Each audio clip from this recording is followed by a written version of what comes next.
రామాయణ యుద్ధం పూర్తయ్యాక శ్రీరాముడు తన యోధులందరి పరిస్థితి తెలుసుకోవాలని కోరాడు. అందుకు ఆయన సైనికులను పిలిచి బ్రతికిన వారిని, చనిపోయిన వారిని లెక్కించడం ప్రారంభించమని ఆజ్ఞాపించాడు. లెక్కించాక మొత్తం యోధుల సంఖ్యలో చిన్న వానరాలు 100 కనిపించకపోవడంతో అందరూ ఆశ్చర్యపోయారు.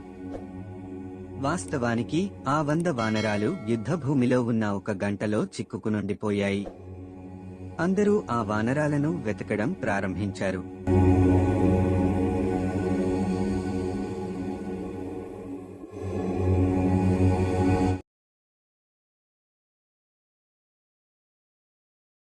కొంతసేపటికి శ్రీరాముడు 1 గంటని చూసి ఆ గంటని పైకి తీయమని హనుమంతుడిని ఆజ్ఞాపించారు.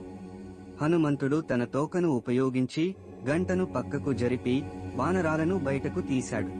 హనుమంతుడి తోకకున్న గంటని చూసిన శ్రీరాముడు, హనుమా, ఈ గంట నీ తోకకి చాలా ముచ్చటగా ఉంది. ఈ గంటని నీ తోకకే ఉండని అని చెప్పాడు. అప్పటినుంచి హనుమంతుడిని గంటతో పాటు పూజించడం ప్రారంభించారు.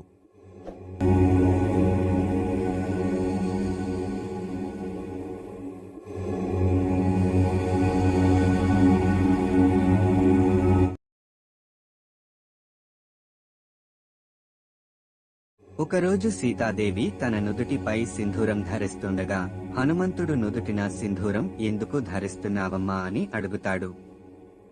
అప్పుడు సీతామాత, నుదుటిన సింధూరం ధరిస్తే నా భర్త రాముడు దీర్ఘాయుష్మంతులవుతారని, ఆయనకి ఆనందం కలుగుతుందని చెప్తుంది. ఇది విన్న హనుమంతుడు తన మనసులో, సీతామాత నుదుటిపై చిన్న సింధూరం రాముడికి శ్రేయస్సు తీసుకొస్తే, నేను నా మొత్తం శరీరాన్ని సింధూరం ధరిస్తే ఆయనకు ఎంత ఆనందం కలుగుతుందో అనుకున్నాడు. ఆ తరువాత హనుమంతుడు తన శరీరమంతా సింధూరం ముద్దగా రాసుకుని రాముడి ముందుకు వచ్చాడు. ఈ సంఘటన చూసి రాముడు ఎంతో మృదుత్వంతో, నీ భక్తి అమోఘం హనుమ. నిన్ను సింధూరంతో పూజించే వారందరికీ ధైర్యం, శక్తి మరియు రక్షణ కలుగుతుందని చెప్తాడు. ఈ కారణంగా హనుమంతుడిని సింధూరంతో పూజించడం విశేషంగా వస్తున్న ఆచారం.